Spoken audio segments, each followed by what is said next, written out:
మీరు కోరుకున్న వారి నుంచి కాల్ రావాల్సిందే. అయితే ఈరోజు మీరేంటంటే ఇక్కడ ఏమీ చేయాల్సిన పని లేదండి. రూపాయి ఖర్చు కూడా లేదు. పావలా ఖర్చు లేదనమాట. మీరు కష్టపడాల్సిన అవసరం అంతకన్నా లేదు. చాలా సులువుగా, ఈజీగా మీరు కోరుకున్న వాళ్ళని, మీరు ఇష్టపడ్డ వాళ్ళని 3 నిమిషాల్లో మీ వశం చేసుకోవచ్చు. జీవితాంతం మీతో కలిసి ఉండేలా చేసుకోవచ్చు. జీవితంలో మిమ్మల్ని విడిచిపెట్టి వెళ్ళమన్నా సరే వెళ్ళరనమాట. అలాంటి ఒక బెస్ట్ రెమెడీతో ఈరోజు మీ దగ్గరికి వచ్చేసాను.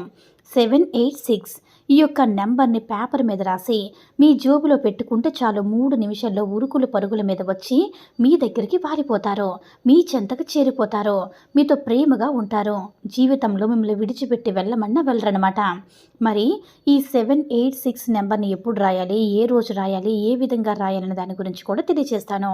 మీరు కోరుకుంటున్న వ్యక్తి మీకు దూరమైనటువంటి వ్యక్తి మీకు బ్రేకప్‌లో అంటే ఆ వ్యక్తి కోసం మీరు ఇష్టపడే వాళ్ళు ఒప్పుకోవట్లేదన్నా అలాంటి వాళ్ళని మీరు ఎవరినైతే సొంతం చేసుకోవాలనుకుంటున్నారో వాళ్ళ కోసం మీరేం చేయాలంటే ఒక వైట్ పేపర్‌ని తీసుకోండి.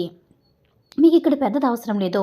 ఒక వైట్ పేపర్‌ని తీసుకొని ఆ వైట్ పేపర్‌కి 4 కార్నర్స్ ఉంటాయి కదా! ఆ పేపర్‌కి 4 వైపులా కూడా 786 అనే నెంబర్ రాయండి. మధ్యలో మీరు కోరుకున్న వ్యక్తి పేరు రాయండి.